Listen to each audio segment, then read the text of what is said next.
수요 예배 첫 예배에 참여하셨는데 또 하나님이 주신 은혜와 예수님의 평강이 가득한 이 복된 예배가 되기를 간절히 소원합니다.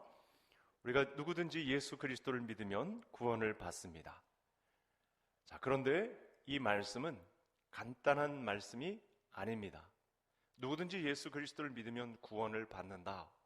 좀 깊이 있게 생각해 보아야 할 문제가 됩니다. 그래서 수요일 날 이 문제 때문에 여러 가지로 또 주제를 가지고 말씀을 나누고 있는데, 지금 저와 성도님들은 성화라고 하는 이 주제를 가지고 말씀을 살펴보고 있습니다. 성도가 얻은 구원은요, 내가 힘써서 되는 것도 아니고 하나님의 은혜로만 되는 문제이기 때문에 누구든지 예수 그리스도를 믿으면 구원을 받는다라고 하는 문제가 간단하게 생각되는 문제가 아닙니다. 구원은 전적으로 하나님의 은혜인 것이죠. 누구든지 그리스도를 믿으면, 내가 주체가 되어서 내가 예수님을 믿으면 구원을 얻는다, 이렇게 해석될 여지가 있기 때문에 사실은 구원은 하나님의 전적인 은혜로만 얻는 구원입니다. 그래서 하나님의 은혜에 의한 선물로 주어진다, 이렇게 우리가 에베소서를 통해서 배우게 되었습니다. 하나님께서는 창세전에 예수 그리스도를 통해서 구원하실 자들을 미리 예정해 놓으셨다. 에베소서 1장에서 또 이렇게 가르치고 있다가 2장에서 예정대로 예수 그리스도를 이 땅에 보내주셔서 허물로 죽은, 죄에 의해서 죽은 우리를 예수 그리스도에 의해서 그 은혜에 의한 선물로 우리를 살려주셨다, 구원해 주셨다라고 말씀을 하고 있습니다. 그래서 예수 그리스도를 믿으면 구원을 받는다라고 하는 이 말에는 비중을 어떻게 실어야 되냐면, 하나님께서 내게 어떤 일을 벌이셨는가에 대해서 자꾸만 이 문제를 묵상해야 됩니다. 그 일 가운데 우리는 다 알고 있습니다. 예수님이 우리 죄를 대신해서 십자가에 못 박히셨습니다. 내가 예수 그리스도를 믿으면 구원을 받습니다 라고 하는 말 안에는 예수님이 하나님이신데 말씀이 육신이 되셔서 우리 가운데 거하시고 십자가에서 죽으신 내용을 포함한 내용까지 우리가 누구든지 예수 그리스도를 믿으면 구원을 받습니다 라고 하는 말을 이렇게 섞어서 연합해서 할 수 있는 말씀이 되는 것입니다. 그리고 장사된 지 사흘 만에 부활하시기 한 것까지, 십자가와 부활을 이루심으로 우리에게 예수 그리스도를 믿으면 구원을 얻습니다 라고 하는 말씀을 완성하신 하나님의 은혜가 있다 라고 이렇게 녹록지 않은, 그야말로 간단하게 설명이 되지 않는 엄청난 비밀이 이 말씀 안에, 이 선포 안에 포함되어 있다는 것입니다. 그래서 이 부분에서 중요한 것이 있습니다. 예수님께서 십자가에 못 박혀 죽으시고 부활하심이 나를 위한 것으로 믿어져야 한다는 것이죠. 내 것으로 받아들여져야 한다는 사실이죠. 이 믿음은 또 성령께서 내 마음을 감동해 주셔야만 사실은 완전한 구원이 됩니다. 이런 경계선에 얼마나 많은 사람들이 놓여 있는지 모릅니다. 제가 요즘 좀 들떠 있습니다. 왜냐하면 막내딸이 이런 질문을 저에게 아주 홍수처럼 해오고 있습니다. 어떻게 구원받는 것인가요? 저는 제자훈련까지 하면서 아이들에게 잘 가르쳤다 생각했는데 그냥 질문이 쏟아지고 있습니다. 지금 어떻게 구원을 받는 거냐고, 부르심이 뭐냐고. 어제는 왕같은 새벽 예배 오는 순간 와가지고 참여했다가 제가 왕같은 제사장이란 말을 했더니 왕같은 제사장은 또 어떻게 되는 거냐고 이렇게 질문을 막 쏟아내고 있습니다. 여러분, 우리의 구원은 그 예정한 자를 부르시고 말씀과 성령으로 거듭나게 하시고 또 예수 그리스도를 구주로 믿어지는 믿음을 선물로 주신 자 가운데 하나님의 은혜로 이 믿음이 그 사람에게 다가오는 것이죠. 그 사람에게 설명이 되는 것입니다.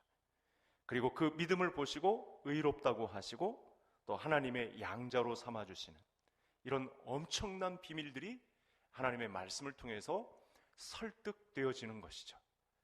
그래서 거기서 무엇을 봅니까? 하나님의 열심을 보는 거죠. 우리의 구원을 이루기 위해서 이렇게 누구든지 예수 그리스도를 믿으면 구원을 받습니다 라고 하는 이 믿음의 고백이 나올 수 있도록 하나님의 열심이 얼마나 대단한지, 하나님이 인도하심이 얼마나 세밀한지, 우리를 그렇게 인도하신 그 인애가 얼마나 큰지, 그 사랑의 위대함이 얼마나 대단한지, 이런 것을 하나님의 설명, 그 말씀 설명과 그 설득해가는 과정을 통해서 우리의 믿음이 영그러 가는 거죠. 오늘도 이런 말씀을 성화라는 주제로 말씀을 가지고 나누고자 합니다. 이 부분까지는 아마 해결된 분들이 많으실 것입니다. 그 다음에 그것을 전제로 오늘 살펴보려고 하는 말씀인데, 화면을 통해서 오늘 저녁에 살펴보고자 하는 말씀의 이 주제를 한번 살펴보겠는데요. 성화는 이렇게 정리하시면 됩니다. 우리가 예수 그리스도를 믿고 구원을 받았는데 그 다음은 어떻게 되느냐? 하나님의 열심으로 인해 그 은혜에 의한 믿음으로 우리가 구원을 받았는데 그 다음은 어떻게 되는 것이냐? 성경은 이 부분에 대해서 다루고 있거든요. 우리에게 아주 깊은 헌신을 이 부분을 통해서 도전하고 있거든요. 그래서 이 부분을 성화라고 하는데, 예수 그리스도를 믿는 믿음으로 우리가 나머지 길을 걸어가야 할 성화의 길이 있다. 그래서 이 성화가 뭐냐라고 봤더니 예수님을 닮아가는 것, 예수님의 옷자락 붙잡고 그 길을 계속해서 걸어가는 것, 예수님의 인격을 닮아가는 것, 이 부분에 관해서 오늘 말씀을 살펴보고자 합니다. 그래서 예수 그리스도를 믿고 구원받은 성도가 이 땅에 사는 동안에 예수님의 인격과 형상을 닮아가기 위한 그 헌신, 이것조차도 사실은 우리 하나님의 설득 과정, 하나님의 열심을 통해서 성령을, 보혜사 성령을 우리에게 붙여주시면서까지 함께 협업하실, 함께 우리에게 이 동력을 허락하실 성령까지 주시면서 이 귀한 사역을 이루시고야만 하는 하나님의 구원이 있다. 그래서 이게 완전하신 구원이다, 하나님의 열심히 우리의 구원을 이루셨다, 이런 고백까지 나오게 되는 과정 위에 있는 것입니다. 그래서 신약 성경을 볼 때 특히 13권의 이 서신서들을 보면, 나머지 서신 편지들도 마찬가지고요, 이런 구조로 되어 있습니다. 우리가 어떻게 구원을 받았는지, 하나님은, 예수님은, 성령님은 우리의 구원을 위해서 어떤 일을 벌이셨는지, 이런 말씀을 첫 부분에, 전반부에 쓰고 후반부에는, 만약 편지가 6장으로 되어 있다 그러면 앞장 3장은 하나님이 우리를 위해서, 구원을 위해서 어떤 일을 하셨는지에 대해서 쫙 설명을 하고, 그 다음에 나머지 부분은 우리가 교회에서, 직장에서, 일터에서 우리 만나는 사람들을 통해서 어떻게 해야 되겠느냐, 이런 부분에 관해서 말씀합니다. 교회 생활을 중심으로 직장 생활, 그리고 가정 생활, 자세한 부분까지 다 도전합니다. 바로 이것이 성화의 길 위에 놓여 있는 저와 성도님들이 이루어야 할 아주 중요한 현장이 되겠습니다. 자, 그래서 구원받은 성도의 생활은 예수님을 닮아가는 성화를 이루어 가야 한다. 우리가 그 길 위에 있습니다. 자, 그래서 이 말씀을 돕기 위해서 오늘 말씀을 좀 설명드려야 할 부분이 있는데, 창세기 11장입니다. 창세기 11장은 어떤 사건이 나올까요? 12장에 아브라함이, 11장 마지막에 등장하는데 12장은 아브라함이 본격적으로 등장을 하죠. 11장은 바벨탑 사건이 나옵니다. 이 바벨탑 사건을 볼 때 깨달을 수 있는 비밀이 한 가지 있습니다. 그게 뭐냐면, 여러분, 노아 홍수도 사실은 인간의 이 원초적 범죄를 막을 수 없었다, 홍수로 심판을 해서 죄를 막겠다 했는데, 사실은요, 이 홍수로 세상을 심판했지만, 그래서 노아의 이 세 식구들을 통해서, 노아의 가족을 통해서 그 후손들로 새로운 인류를 구성하겠다 하신 하나님의 의지가 나타나기는 했는데, 사실은 이 바벨탑 사건 11장까지 오는 동안 사실은 이 의지가 사실은 잘 반영되지 않습니다. 여러분, 홍수로 심판을 했어도 죄가 사라지지 않았고요, 바벨탑 사건을 통해서 언어를 혼잡히 하셨는데도 사실은 사람들이 죄를 떠나지 않습니다. 죄의 문제가 해결되지 않습니다. 이 인류의 피 속에 흐르고 있는 이 죄의 본성들이 얼마나 악한지 하나님을 대적하고 또 들불처럼 전 세계에 퍼져서 하나님을 거역하는 이런 일들이 또 세상에 나타났다는 사실이죠.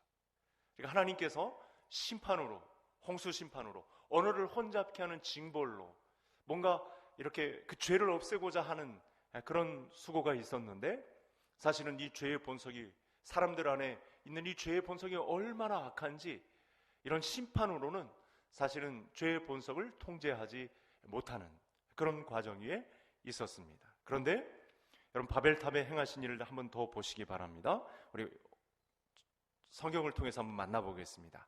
화면을 한번 보시겠습니다. 같이 읽겠습니다. 자, 우리가 내려가서 거기서 그들의 언어를 혼잡게 하여 그들이 서로 알아듣지 못하게 하자 하시고. 그런데 제가 방금 전에 설명드린 내용 가운데 마치 하나님이 이 죄를 통제하지 못하실 분으로 그렇게 오해될 수 있는 부분이 있어서 다시 설명을 드리는 건데, 여러분, 하나님은 우리를 그렇게 귀하게 보시는 거죠.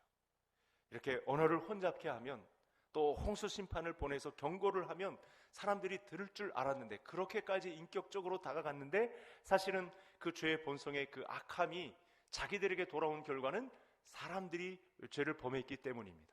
하나님은 인자하시게 인애로서 다가왔지만 사람들은 그 죄를 범하고야 말았던 것입니다. 그런데 이 가운데, 그래서 우리가 이 바벨탑 사건을 통해서 언어 혼잡을 하시는 하나님의 모습을 볼 때 우리가 또 변화받아야 할 아주 중요한 단서가 있습니다. 여기 제가 빨간 글씨로 써놓았는데, 자, 우리가 내려가서, 동사가 내려왔다라고 하는 말씀입니다.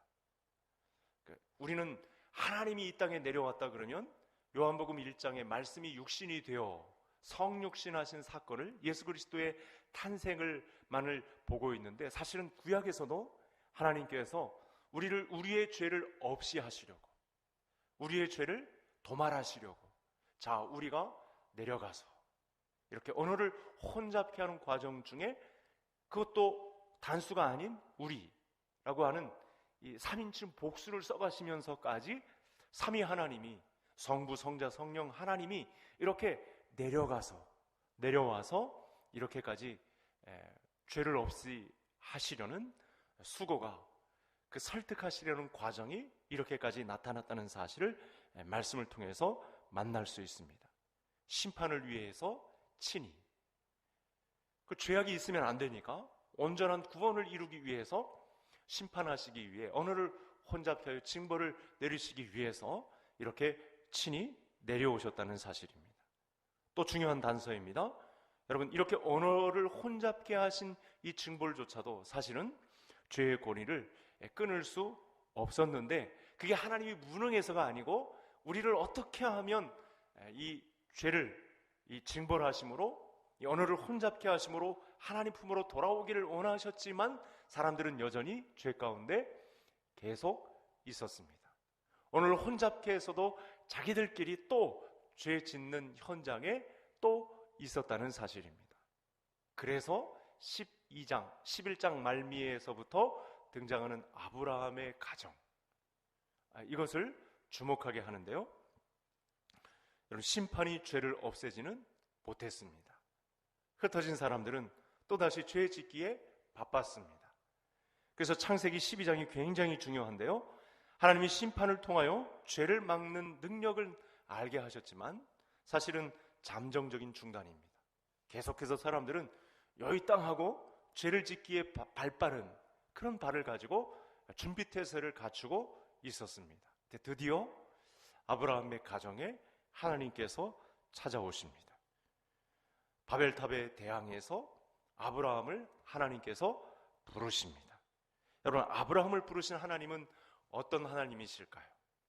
우리가 11장의 바벨탑 사건과 12장의 아브라함을 부르시는 사건을 통해서 오늘 저녁에 이 성화와 관련해서 저와 성도님들이 정리해야 할 아주 중요한 깨달음이 있습니다. 그것은 무엇이냐면, 아브라함의 가정을 통해서, 저는 구약의 학자들과 같이, 많은 학자들이 보고 있는 바와 같이 사실은 이 구약의 믿음의 공동체를 통해서 죄를 도말하시려는, 죄를 없애시려는 하나님의 열심이 나타났다. 감히 이렇게 말씀을 드릴 수 있습니다. 바벨탑 사건을 통해서도 안 되었던 이 부분을 아브라함의 이 믿음의 공동체인 교회를 통해서 죄를 물리치시려는, 죄를 소멸할 수 있는 능력을 하나님께서 아브라함 가정에 주셨다라는 것이죠. 여러분, 세상에 대한 심판은요, 죄를 억누를 수는 있습니다. 잠시 이 하나님의 무서운 심판 앞에 사람들이 벌벌 떨고 서서 잠시 죄를 억누르는 그런 시간을 가질 수 있습니다. 그런데 완전히 소멸할 수는 없었습니다. 그동안 노아 홍수로부터, 바벨탑 사건으로부터, 또 이 소돔과 고모라로부터 그런 일이 있었는데 사실은 완전한 죄를 소멸할 수는 없었는데요, 아브라함의 믿음의 공동체를 통해서 죄 없이, 또 하나님이 그 가정을 귀히 보시고 그 은혜에 의한 선물로 의인으로 인치게 되는 그 가정이 믿음의 계대를 계속해서 상속받으면서 하나님의 교회에 주신 죄를 소멸시킬 수 있는 능력을 이렇게 구약의 교회 가운데, 아브라함의 믿음의 공동체 가운데 허락하셨다는 사실입니다. 이렇게 보니까 창세기가 새롭죠.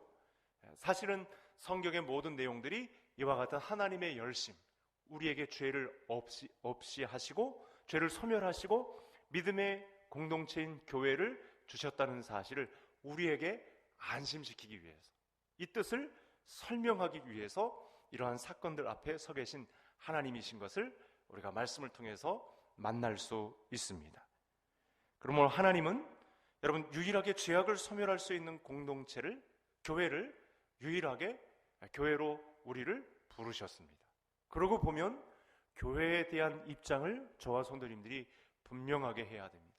예수 그리스도를 주로 시인하는 믿음의 공동체인 것을 오늘 저녁에 다시 한번 저와 성도님들이 믿음으로 고백해야 합니다. 죄를 소멸하시고 믿음의 공동체를 구성하시기 위하여 교회를 선물로 주신, 예수 그리스도로 지어져가는 교회로 우리를 부르셨다는 이 위대한 하나님의 계획 앞에 머리를 조아릴 수 있는 저와 성도님들이 되셔야 하겠습니다.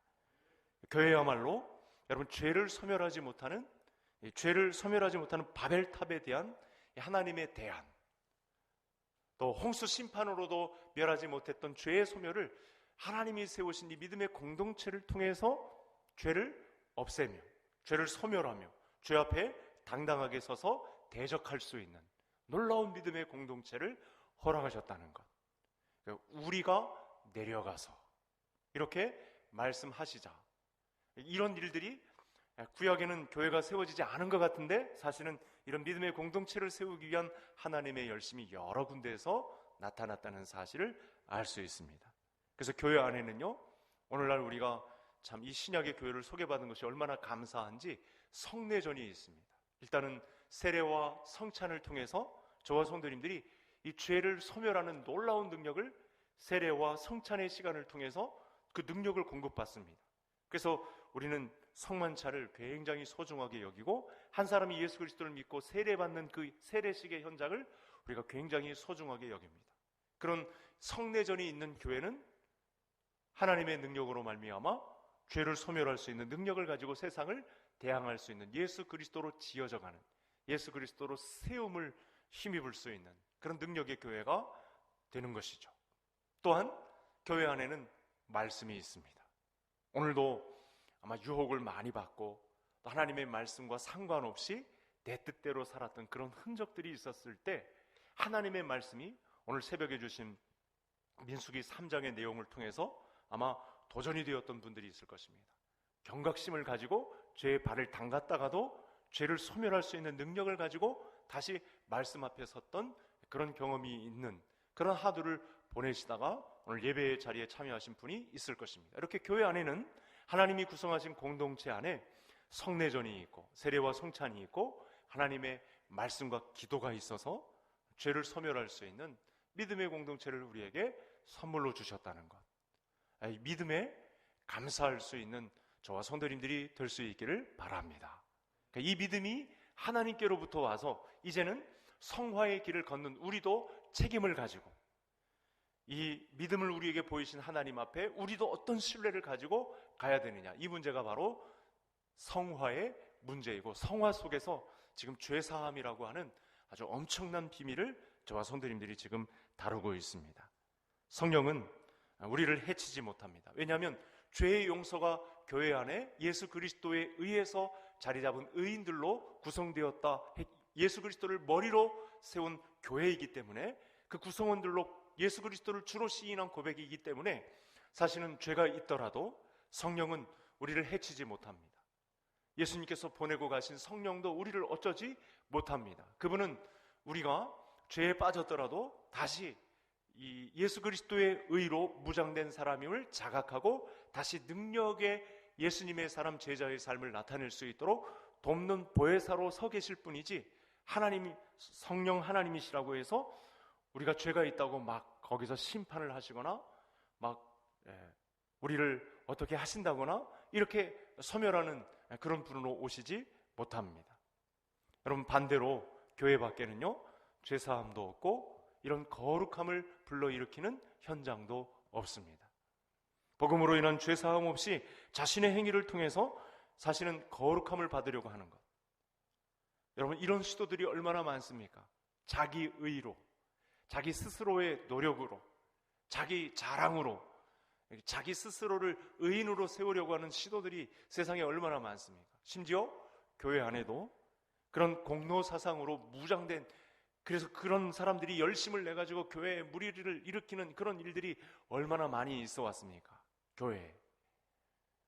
그런데 그것마저도 하나님은 용납하지 않습니다. 그런 자기 의로 이 구원을 받으려고 하는 이런 시도는 굉장히 위험한 거죠. 우리의 죄사함은 우리의 개인적인 노력이나 경건이나 행위를 통해서 얻는 것이 절대 아닙니다. 죄사함의 비밀은 성례전을 통해서, 하나님의 말씀과 기도를 통해서, 예수 그리스도께서 피값 흘려 세우신 주님의 교회, 그분을 머리로 둔 교회의 모습을 통해서 우리가 죄사함을 소멸하신, 죄를 소멸하시는, 죄를 사하여 주시는 하나님의 믿음의 공동체로 설 수 있게 된다는 것입니다. 그래서 성도는 그리스도께서 세우신 교회를 통해서 죄사함의 비밀을 받습니다. 그래서 교회로 모이는 것이 굉장히 중요합니다.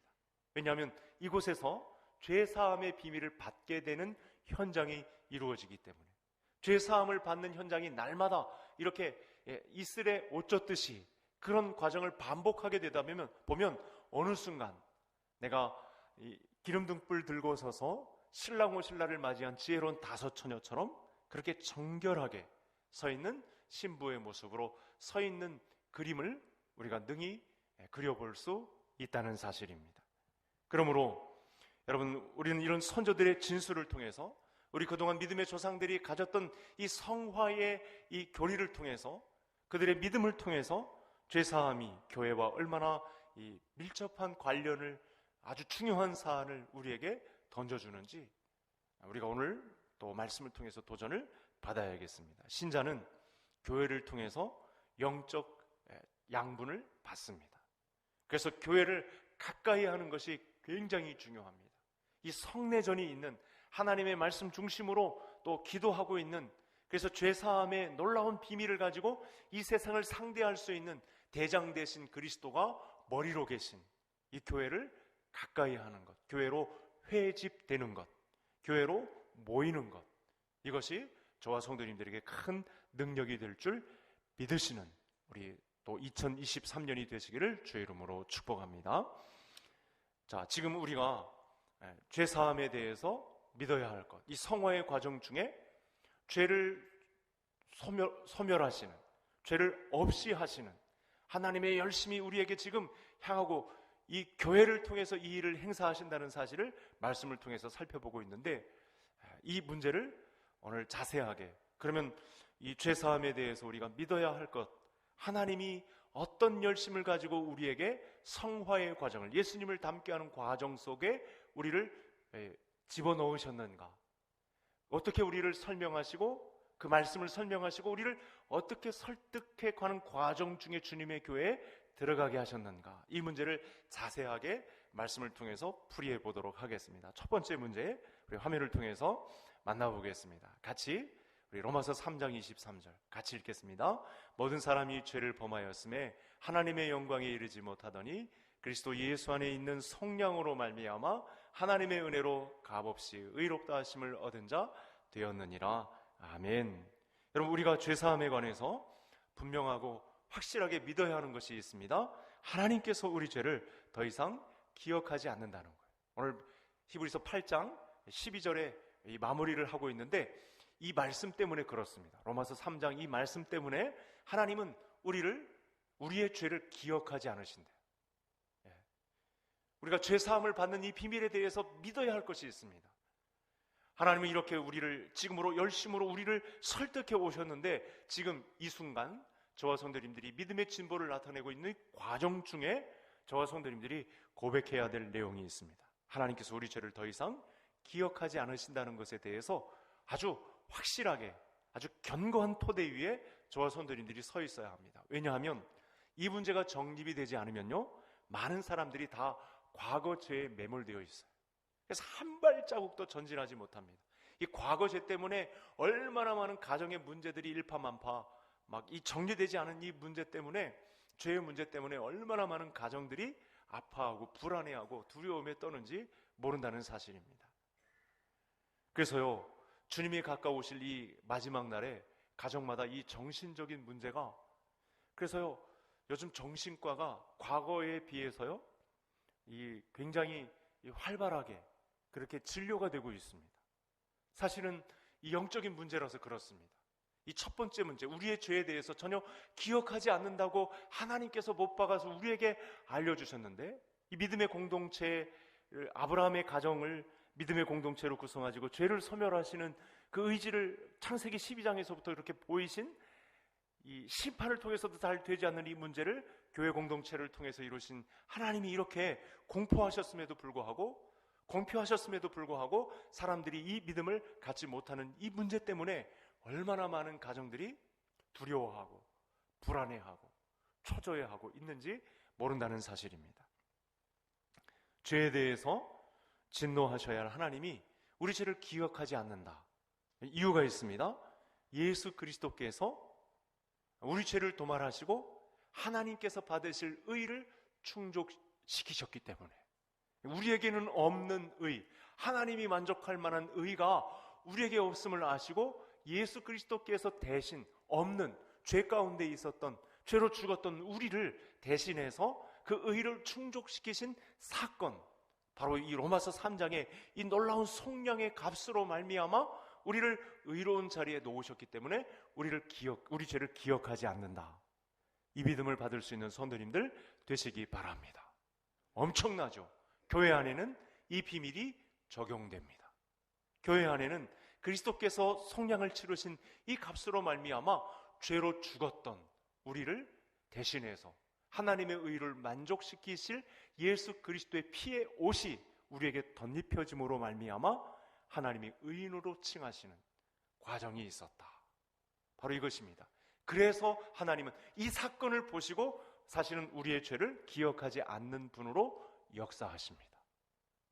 근데 이 문제를 묵상하지 않고, 깊이 묵상하지 않고, 내가 죄를 지었는데 왜 기억하지 않으셔? 또 이렇게 사람의 생각으로 자꾸만 싹을 틔웁니다. 이게 자꾸 마귀의 시험입니다. 하나님은 죄가 있는 우리에게 오셔서 예수 그리스도를 피 흘려 그 속량 값으로 말미암아 의인으로 우리를 인치셨는데, 그래서 하나님은 우리에게 있는 죄를, 예수 그리스도의 피를 보고 기억조차 않으시는데, 나는 죄가 있어. 근데 그 과거의 죄에 매여서 불안해하고 공포에 떨고 우울해하고 한 발자국도 믿음의 전진을 감당하지 못하는 그런 일이 있다는 사실입니다. 그래서 우리가 성화의 과정 중에 이 죄사함의 비밀을 가진 성도로서, 교회의 일원으로서 이렇게 굳건한 믿음 가운데 서는 것이 중요하다. 이것이 첫 번째 메시지가 되겠습니다. 여러분, 사람은 아무리 신경 쓰지 않으려고 발버둥 쳐도요, 과거의 기억에서 헤어나올 수가 없어요. 그런데 이 문제를 해결하셨다는 거예요. 하나님은 기억과 관련해서 완전하신 분이에요. 전지전능하셔서 우리의 과거 죄를 다 알고 있을 것 같지만, 앞으로도 죄를 짓게 될 것에 대한 모든 부분을 다 알 것 같지만, 이 부분에 있어서만큼은 아들이 이룬 그 속량값에 의해서 기억하지 않겠다는 거예요. 엄청난 비밀이 쏟아진 거죠. 기억하지 않으려고 노력하는 하나님을 말하는 것이 아닙니다. 예수 그리스도께서 이루신 이 사건으로 말미암아 하나님은 아예 기억하지 않겠다, 이렇게 선언을 하셨다는 거예요. 여기서 진정한 이 자유함이, 교회의 성도의 자유함, 그리스도인의 자유함이, 해방감이 있는 줄 믿으시기를 바랍니다. 사람에게 쌓인 과거의 기억은요, 아무리 지우려고 해도 선입견을 만듭니다. 이 죄의 영향 아래 우리가 지금 이 생각을 하고 있으면서도 우리가 이 죄 가운데 과연 이길까? 뭐 이런 생각을 하고 있는데, 우리는 말씀을 앞장 세워야 돼요. 방금 전에 말씀드렸던 대로 여러분, 하나님은 완전하게 우리 과거의 죄를 기억하지 않기 때문에 하나님이 보시기에 우리는 완전한 의미에서 정결하게 된 자들이다, 의롭게 된 자들이다, 깨끗하게 된 자들이다 라고 하는 사실을 믿으시기 바랍니다. 나는 안 되지만, 내 기억 속에 그 선입과는 절대 안 되지만, 세상의 법으로는 절대 안 되지만, 하나님의 법으로는, 하나님이 아들 예수 그리스도를 통해 그가 이루신, 우리로서 내려오셔서 성육신하신 예수 그리스도의 자발적인 이 십자가와 부활의 의 때문에 우리는 죄를 소멸할 수 있는 능력 가운데 있어서 하나님은 우리의 죄를 기억하지 않는다. 이 부분에 자유함이 있으시기를 주의 이름으로 축복합니다. 사람의 능력이 어떻게 하나님을 앞설 수 있겠습니까? 하나님이 이렇게 예수 그리스도의 속량값으로 말미암아 선포하신 이 내용 때문에 우리가 어떻게 다시 과거의 죄로 돌아가서 거기에 매여 있을 수 있겠습니까? 그와 같은 불신앙이 어디 있겠습니까? 절대로 그런 일이 있을 수 없습니다. 오늘 말씀을 통해서 완전하게 기억하지 않으시는 하나님 앞에 모든 사람이 죄를 범하였으며 하나님의 영광에 이르지 못하였다니, 그리스도 예수 안에 있는 성령으로 말미암아 하나님의 은혜로 값없이 의롭다 하심을 얻은 자 되었느니라, 이 선포 안에 자유하시기를 간절히 소원합니다. 자, 우리는 오늘 밤 이 죄사함에 대해서 우리가 무엇을 믿어야 하는지에 대해서 말씀을 살펴보고 있습니다. 이제 마지막 화면을 한번 또 보시겠습니다. 같이 우리 8장 12절 읽었는데 같이 다시 읽겠습니다. 내가 그들의 불의를 긍휼히 여기고 그들의 죄를 다시 기억하지 아니하리라 하셨느니라. 12절에 불의를 긍휼히 여기고, 맨 앞에 이 전반부에 있는 불의를 긍휼히 여기고 라고 하는 이 말씀을 잘 보시면요, 이 히브리서 8장의 구도는 하나님이 어디를 염두에 두셨냐면 법정을 염두에 두셔요. 그래서 로마서도 마찬가지고, 이렇게 귀중한 이 죄사함의 비밀을 이야기하는 곳에는 법정을 자주 연상하시면 됩니다. 법정 용어입니다. 헬라어에서 사용되는 이 불의를 긍휼히 여긴다, 재판장이 권한이잖아요. 그렇죠? 죄가 있더라도 이 모든 상황 정황을 볼 때 사함을 얻게 해야 할, 긍휼을 베풀어야 할, 이 동정이 있어야 할 그런 자리가 있잖아요. 그렇죠? 성령 하나님도 사실은 보혜사 성령으로 법정 용어거든요. 변호인이거든요. 곁에 서서 변호하는 이 용어가 보혜사거든요. 이렇게 법정 용어가 있다는 사실입니다. 그래서 우리가 우리의 의가 하나님으로부터 옳다 인정함을 받은 부분에 법정 선언이 있었다, 이렇게 보셔야 할 내용이 두 번째 내용입니다. 법정에서 예수님은 죄의 옷을 벗긴 상태로 우리를 그냥 내버려 두신 것이 아니라, 그 벌거숭이로 우리를 그냥 죄를 없이 해서 벌거숭이로 내버려 두신 것이 아니라 의의 옷을 입은 상태가 되게 하셨다. 예수 그리스도의 십자가와 부활에 이 피 묻은 예수 그리스도의 의의 옷으로 우리를 입히셨다. 그래서 처음에 하나님 기억하지 않는 것이고요, 하나님은 그 기억 속에서 완전히 우리 지워버리셨고요, 이렇게 불의를 긍휼히 여기시는, 그래서 그리스도의 의를 나에게 선물로 주시는, 이것을 통해서 우리가 죄를 도말해 주신, 하나님을 만나게 되었다는 사실입니다. 하나님 우리 죄를 기억하시 않은 상태가 될 때 여러분 우리가 단순히 죄를 면제받는 상태로 있는 것이 아닙니다. 죄로 인해 이 벌거벗은 채로 그냥 두시는 분이 아니고 너는 무죄하다. 그 그리스도의 의를 나에게 선물로 안겨주시는 엄청난 위치. 여러분 의는 이 세상에 절대 없는 단어입니다. 하나님의 나라에만 의가 있습니다. 하나님의 나라에만 옳다 인정함을 받는 자리가 있는데 그걸 그리스도께서 가지시고 우리에게 전달해 주셨다는 거예요. 그 그리스도에게 있는 의를 우리에게 적용하셨다는 거예요. 엄청난 거죠. 그 불의가 있음에도 불구하고 예수 그리스도께서 이루신 이 성량값으로 우리에게 선물로 의를 주셨다는 사실입니다. 그래서 죄로 인해 벌거벗은 채로 우리를 그냥 내버려 두시는 분이 아니고 너는 무죄하다. 아들 예수 그리스도에게 있는 의로움이 너에게 전달되었다. 이렇게 우리를 선언하십니다. 그래서 우리가 믿는 하나님을 여러분 사람처럼 이 죄악의 찌꺼기를 자꾸만 가지고 그 죄악의 부스러기를 가지고 우리를 자꾸만 긁어먹는 그런 사람으로 오해해서는 절대 안 됩니다. 우리가 사는 세상 가운데 교회 안에서 믿음 생활에도 자꾸 문제가 되는 게 뭐냐면 사람들이 우리가 믿음으로 바로 서려고 해도 자꾸만 오해해요. 서로가 서로를 자꾸만 갉아먹어요. 그 기억의 저편 속에 있는 이 선입관 가지고 수많은 사람들을 자꾸 깎아내려요. 나는 올곧게 서려고 이 하나님께로부터 받은 이 믿음을 가지고 전진하려고 하는데도 기억의 저편에 서 있는 이 죄악의 선입견 가지고 얼마나 많은 사람들을 오해하고 험담하고 불평하고 막 깎아내리려는지 혈안이 되어 있습니다. 우리가 그런 세상 앞에 놓여 있을 때 우리에게 주시는 완벽한 도움, 그게 뭐냐? 그리스도의 의를 나에게 선물로 주셨다. 이것이 바로 불의를 긍휼로 여기셨다 해서 우리는 하나님이 내 죄를 기억하지 않으시는구나. 이게 이루어졌다니까요. 우리는 지금도 의심할 수 있습니다. 왜냐하면 이 부분이 깨달아지지 않으면 계속해서 의심하는 거예요. 과거의 죄에 매몰되어서 한 발자국 믿음의 전진을 못하는 거예요. 그 선조들이 이룬 신앙에 한 걸음만 내뎌도 그 어깨 위에 올라설 수 있는 엄청난 이 의의 자리가 있음에도 불구하고 많은 사람들이 죄에 매몰되어 있습니다.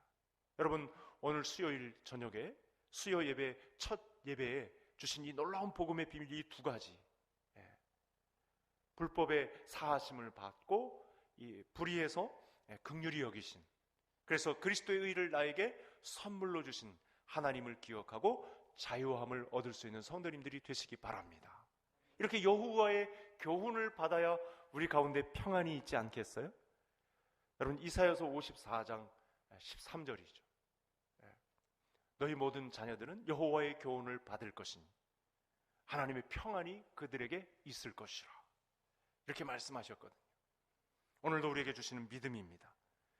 여러분 의의 옷을 우리에게 입혀주셔서 하나님이 보시기에 완전히 의로운 자가 되게 하셨습니다.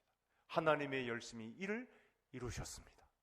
그 중에 아들 예수 그리스도의 이 피의 성량으로 말미암아 불의에서 긍휼히 여겨주시는 하나님의 놀라운 은혜가 우리 가운데 임했다는 사실입니다.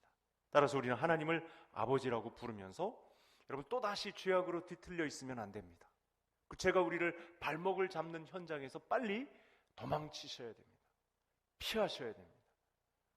그래서 사도신경 마지막 화면을 다시 한번 보여주시죠. 우리가 신앙 고백이 굉장히 중요해요. 제가 지금 수요일마다 설명드리고 있는 이 교리는요, 사도신경 안에 다 들어가 있어요. 모든 구절들이 다 들어가 있습니다. 우리가 맨 마지막에 사도신경 마지막 구절에 어떻게 고백하냐면 죄를 사하여 주시는 것과, 이거 매일 고백하잖아요. 새벽 예배마다 막 고백하잖아요. 예배 때마다 고백하잖아요. 바로 이 부분입니다. 불의를 긍휼히 여기신 하나님의 은혜로 우리가 죄를 사하여 주시는 것, 기억조차 없게 하셔서 예수 그리스도의 의로 옷 입힌 그 믿음의 사람으로 우리를 인정해 주신 이 현장을 나는 믿습니다. 여러분 사도신경이 이렇게 고백하지 않게 합니다. 나는 죄인임을 믿습니다. 이렇게 고백하지, 이런 문구는 고백할 수 있는데 그걸 싣지 않고 어떻게 고백하게 했냐면 죄 사함을 믿습니다. 죄를 사하여 주시는 것을 저는 믿습니다. 이렇게 실었습니다. 그리스도의 의로 말미암아 우리는 죄에서 벗어났습니다. 죄는 여전히 저와 성도님들의 생활 현장에서 발목을 붙잡고 있는 것이 분명합니다. 그런데 여러분, 이걸 또 믿으셔야 됩니다. 동시에 그리스도의 의로 말미암아 죄를 이기는 능력 가운데 있다는 것. 기억을, 내가 지은 죄를 기억조차 아니하시고 새로운 믿음의 길에 해서 아브라함의 가정처럼 신약의 믿음의 교회로 서서 하나님의 나라를 위해서 헌신할 수 있는 섬김의 능력을 가지고 승부할 수 있는 예수님의 사람 제자로 우리를 세우셨다는 것, 이 믿음 가운데 서 있을 수 있기를 간절히 소원합니다. 그래서 그리스도로 인해 우리는 그의 소유된 백성이 되었고 거룩한 나라가 되었고 하나님이 이루실 하나님의 나라의 일원이 되었고 왕같은 제사장이 된 것입니다. 그래서 하나님이 기억하시지 않는다고 하신 죄를 더 애써서 기억하려고 해서도 안 됩니다. 그때 그런 일들이 자꾸만 벌어지려 하거든 오늘 말씀을 잘 유념해 보십시오. 오늘 말씀을 잘 기억하고 선포하시는 것도 중요합니다.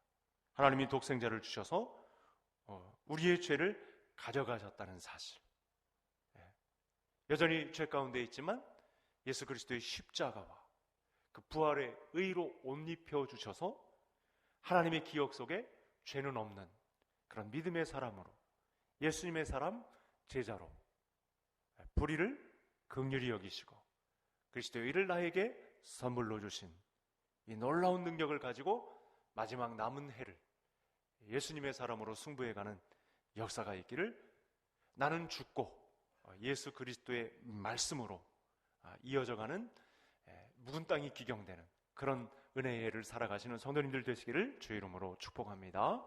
하나님 아버지 감사합니다. 죄악의 권세에서 완전히 해방시켜 주시려고 기억하지 않으시고 그리스도의 의로 우리를 옷 입혀 주시니 감사합니다. 남은 생에 예수 그리스도를 닮아가는 길 위에, 성화의 길 위에 묵은 땅을 기경해 가도록 우리를 다스려 주옵소서. 오늘도 몸서리쳐지게 생각하면 너무도 끔찍한 죄의 영향 아래 있었지만 이렇게 하나님의 소유된 백성으로 그리스도로 말미암아 의의 옷을 입혀주시고 과거의 죄를 기억조차 아니하시는 이 믿음의 자리, 교회의 자리로 저희를 불러주셨사오니 이 믿음 안에 굳건히 서서 섬김의 능력을 나타내는, 섬기러 이 땅에 오신 예수 그리스도를 닮아 섬김의 능력을 베풀어가는 주님의 교회가 되게 해 주옵소서. 예수님의 이름으로 기도하옵나이다. 아멘.